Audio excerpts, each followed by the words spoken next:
Ništa bre ljudi, evo nas ponovo, Serbian Games BL! Idemo za Bosnu ba. Ćao, udarilo nas je svetlo. Ovo je moja instruktorka plesa Jelena.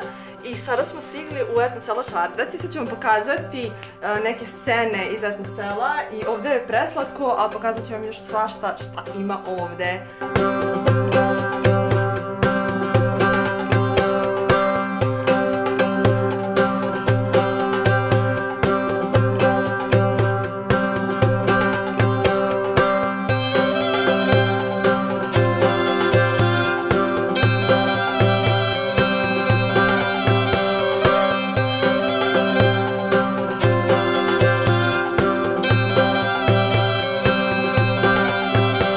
Neću da te slikam, nego te snimam.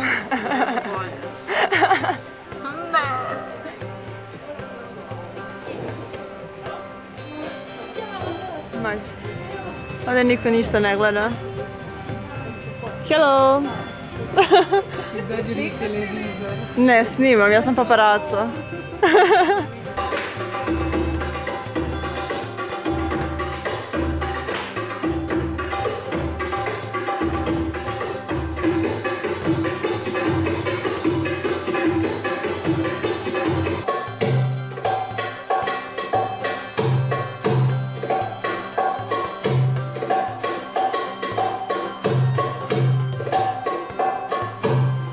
Evo nas, tu smo, završili smo radionicu, to je 2 od jutros i ja sam skroz mokra.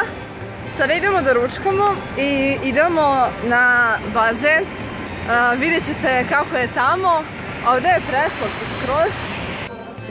Došli smo prve na ručak. Snimam vlog. Ćao. Vidiš u mom vlogu.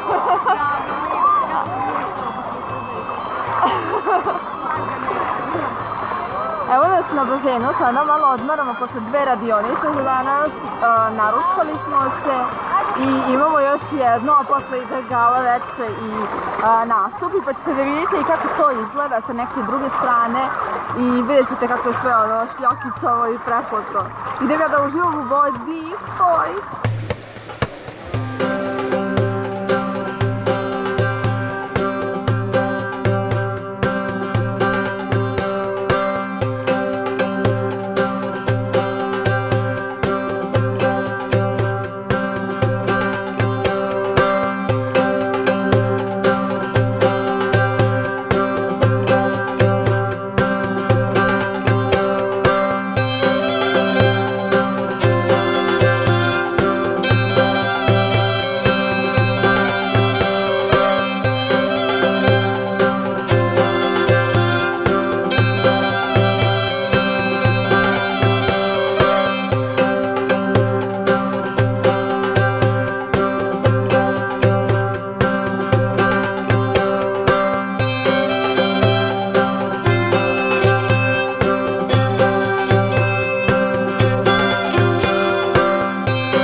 Pozdrav iz WC-a, pre skidanja šminke, jer posle skidanja šminke, bože svašta, ne mogu da vam pokažem sebe. Upravo smo se vratili sa nastupa, bilo je prelepo, kao što možete da vidite snimke. Ja sam se oduševila nekim plesačima, a ja sam umrla na sceni, doslovno. Idem sada da skidam šminku, da se tuširam i idem na spavanje. Sutra nas čekaju 2 radionice i vožnja od 7 sati za Novi Sad. Tako da idemo, nadam se da ću sutra, kad izađem iz WC-a ću snimiti room tour. Tamo niko nije tu, svi su otišli da pijanče, a ja sam no lifer. Jedna sa štekerom za uspomenu. A gore na plafonu imamo brata Pauka. Pa eto, čisto da ostane onako memorisan zajedno zauvek u mojim video memoarima. Šta kenjam? Ovako izgledam bez šminke i nemojte se plašiti. Hoću da uradim room tour, ali tamo su izlazna vrata. Ne smijem da izađem pošto sam u ovom klovan izdanju sa sve ovim čarapama na srca. Tako da, ovo je neko malo predsoblje, bukvalno jedva stanem. Znači, pazite, jedan korak možda. I tu imamo samo svetlo i ventilaciju. I sada odatle se ulazi u ovu kao dnevnu sobu, koja je tako, pogledajte, ima kao krevet, stolić, orman, stoličnica i ovo sve ovako i sve je bukvalno tako retro i ono sve slatko, pogledajte prozore, stvarno su ono sve simpatično. I ovdje spava još jedna devojka koja je sa nama. Onda ovdje imamo stepenice i sada ide zanimljiv video.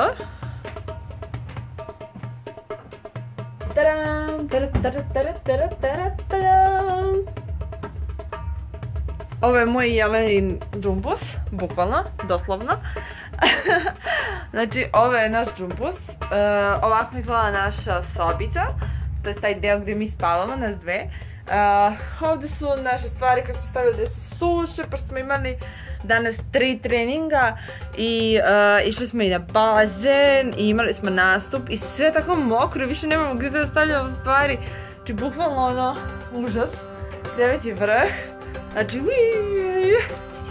ovo je Jeleni jastuk. Stvarno je super i tako je sve slatko i retro i ne znam, ono preslatko je, ja sam preoduševljena. Tako da ću vidjeti da dođem možda sa ciletom jedan dan i sad zašto nisam pravila neki skup? Zato što sam ja ovdje na kampu i imam dosta radionica i apsolutno sam imala danas samo sat vremena slobodno. Tako da je meni to ono, pritom sam ovdje sa još 3 devojke, jednostavno nema mogućnost sada da ja, evo sad sutra idemo za Novi Sad, imamo 2 radionice, idemo za Novi Sad, 7 sati sam putovala juče kada smo dolazili i nemam uopšte mogućnost da stanemo, što sad je kao, izvinite devojke, samo ja da napravim skup jedno sat, 2, mislim šta one da rade i one idu samo, idu kući, jednostavno svi jedva čekaju da dođu kući da se odmore, ovo je stvarno jako naporno. Tako da se nadam nekom sljedećem prilikom ili ono pratite me na Instagramu, pratite me na Insta storiesu, na Facebooku, imate dole linkove sve i možete se uvidjeti kada sam gde i tako dalje. A ako ste se pitali, ovo nam je pogled sa kreveta gore, bukvalno tako, znaš kao ide sve u špicika i ovaj preslatki kao luster.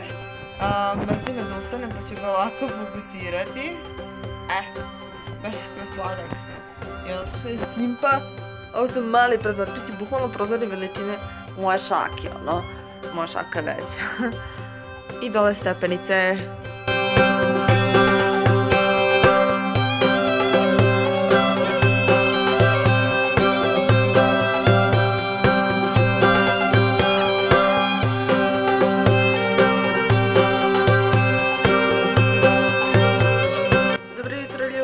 Evo, izvinjavam se što izgledam ovako kako izgledam. Došla sam sa radionica, sad ćete me vidjeti tamo. Došla sam sa radionica u Novi Sad, došla sam kući i želim da vam kažem želim da vam prenesem neke moje utiske. Većina vas naravno ne trenira orijentalni ples i ja se nadam da će u nekome probuditi nešto, ovaj moj video probuditi neku ljubav prema orijentu i orijentalnom plesu. Bili smo, znači tamo sam bila 48 sati, znači zvanično 3 dana, ali je bilo ukupno 48 sati. I za tih 48 sati imala sam 5 radionica od po 2 sata. To su radionice gdje vi vežbate tehniku ili vežbate da slušate muziku, na jednom smo vežbali ritmove, neke nove pokrete, učite kako možete da ukombinujete jedan pokret sa drugim i tako dalje. Zaista svaka radionica je bila vrlo korisna. imali smo u subotu veče i gala show gdje smo mi i igrali, pokazali ko je šta naučio, ko šta zna, ko je na kom nivou i tako dalje. Što u krajnjem slučaju nije bilo čak ni toliko bitno ko je na kom nivou. Bitna je bila želja da svi su došli tu da nauče nešto i da se druže. Meni je posle godinu dana pauza od orijentalnog plesa zaista dobro došlo.